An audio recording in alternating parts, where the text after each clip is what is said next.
వరంగల్ వద్దాం అనుకున్నారు. కానీ అదే వరంగల్లో వీళ్ళు రైతులకు మాట ఇచ్చిరు, మేము రుణమాఫీ చేస్తాం, మేము రైతు భరోసా ఇస్తాం, మీకు ఎరువుల టైంకి ఇస్తామని అన్నారు. ఇయ్యలే. కాబట్టి రాహుల్ గాంధీ గారు నిన్న వరంగల్ వచ్చే ధైర్యం లేకుండా పారిపోయిండు పాపం ఆయన. తెలంగాణ బిడ్డలతో పెట్టుకుంటే ఎట్లుంటుంది మరి? అది అసలే వరంగల్ గడ్డ. అక్కడ మంచి మంచి వాళ్ళనే మనం రానియలే, వాళ్ళ పప్పులు ఉడకనియలే. రాహుల్ గాంధీ గారు ఇవాళ హైదరాబాద్ వరంగల్ వద్దాం, తెలంగాణ వద్దాం అంటే ఇచ్చిన మాట ఇవ్వకుండా ఎక్కడైనా తిరిగితే ఊకో. నువ్వు మంచిగా అవకాశం ఇచ్చినటువంటి మాట తప్పితే అస్సలే ఊరుకోరు. నిన్న వరంగల్లో జరిగింది. ఇవాళ నేను చెప్తున్నా, మా ఆడబిడ్డలకు ఇచ్చినటువంటి మాటలు కనుక మీరు పూర్తి అయిపోతే రేపు తెలంగాణలో ఎక్కడికి కూడా రాలేని పరిస్థితి వస్తుంది ఈ గవర్నమెంట్కు. ఆ విషయం ఆలోచన చేసుకోవాలి. మనకు 200 యూనిట్ల కరెంట్ ఇస్తామన్నారు, అది ఏమంటున్నాం. మీరు నెలకొక సిలిండర్ 500కి ఇస్తామంటున్నారు, అది ఏమంటున్నాం. రేషన్ కార్డులు ఇస్తామన్నారు, అది ఏమంటున్నాం. మేమేం కొత్త, మీరు చెప్పింది చెప్పినట్టుగా చెయ్యమని మాత్రమే అడుగుతా ఉన్నాం. ఇవాళ మనము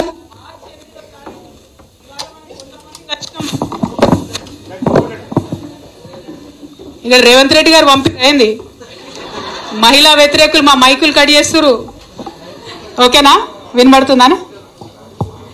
ఇవాళ తెలంగాణ వ్యాప్తంగా 33 జిల్లాల నుంచి ఇక్కడికి మా ఆడబిడ్డలు వచ్చారు. శాంపుల్ మాత్రమే ఇది. మార్చి 8 నాడు సినిమా అసలు ఉంటుంది. ఆ రోజు మహిళా శంకారావం మనం చేయబోతా ఉన్నాం. బూటకపు మాటలు చెప్పి మహిళలతో ఓట్లు వేయించుకొని మహిళలకు 14 నెలలైన తర్వాత కూడా ఒక్క రివ్యూ మీటింగ్ పెట్టలేదు. అంటే ఎంత చిన్న చూపు ఉండాలి.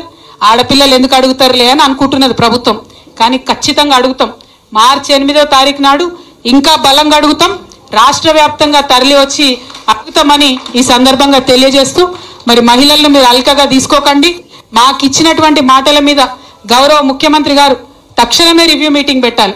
రేషన్ కార్డులు నిన్న పోర్టల్ ఓపెన్ అయిందన్నారు, మళ్ళీ చూస్తే మళ్ళీ బంద్ అయిందంటారు, మళ్ళీ ఓపెన్ అయిందంటారు. అది నిరంతర ప్రక్రియగా జరిగేటట్టు దయచేసి చేయాలి. రెండవది, 200 యూనిట్ల కరెంటు 500 మందికి ఒకరికి వస్తున్నది, అందరికి వస్తలేదు. వచ్చేటట్టుగా పేదవాళ్ళకి అందేటట్టుగా ప్రయత్నం చేయాలి. మీరు ఫ్రీ బస్ ఇచ్చిండ్రు, మిగతా అని తుసుమనిపించారు. అట్లా కాకుండా ఫ్రీ బస్ ఇచ్చినప్పుడు కూడా మహిళలకు గౌరవం లేకుండా పోతున్నది, మర్యాద లేకుండా పోతున్నది. బస్సుల సంఖ్య దయచేసి పెంచండి.